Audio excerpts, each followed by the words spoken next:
સુરત જિલ્લાની નદીઓમાં ઘોડાપૂર જોવા મળ્યું છે। માંગરોળ તાલુકાની કીમ નદીએ રુદ્ર સ્વરૂપ ધારણ કર્યું છે। કીમ નદીના સિમોદરા સહિતના ગામોમાં પાણી ઘૂસી ચૂક્યા છે। સિમોદરા ગામે હરિજનવાસમાં ઘરોમાં ગળાડૂબ પાણી ભરાઈ ગયા છે। સવારથી જ ઘરોમાં ફસાયેલા લોકોનું રેસ્ક્યુ કરાઈ રહ્યું છે।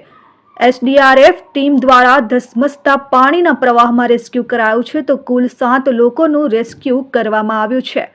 કલાકોથી પાણીમાં ફસાયેલા લોકો સુરક્ષિત જગ્યાએ આવતા તેઓએ એસડીઆરએફ ટીમનો આભાર માન્યો છે। जिज्ञासा अल्पेश सोलंकी मारू नाम। क्या रहो છો કેટલી અમે અહીંયા હરિજનવાસમાં રહીએ છીએ। કઈ રીતે ફસાયા તમે કઈ નદીના પાણી હતા આ કીમ નદીમાં પાણી હતા। કેટલી કલાકથી ફસાયા અમે 4 થી 5 કલાકથી ફસાયેલા છે। હા, કઈ રીતની તંત્રએ કામગીરી કરી છે આ તંત્રે કામગીરી સારી રીતના કરી છે। એમને જેવી રીતે સમય મળ્યો એ રીતે આવીને અમને બચાવી લીધા। કેવું લાગે છે હવે સારું લાગે છે। સુરત જિલ્લાના માંગરોળ તાલુકામાં ગઈકાલ રાતથી ભારે વરસાદની પરિસ્થિતિ છે। સાથે સાથે ભરૂચ જિલ્લાના વાલિયા તાલુકામાં પણ ભારે વરસાદના કારણે માંગરોળ તાલુકામાંથી પસાર થતી કીમ નદી અને ભૂખી નદીમાં પાણીનું સ્તર સતત વધી રહ્યું છે, જેના કારણે 500 થી વધારે લોકોનું સ્થળાંતર કરવામાં આવ્યું છે।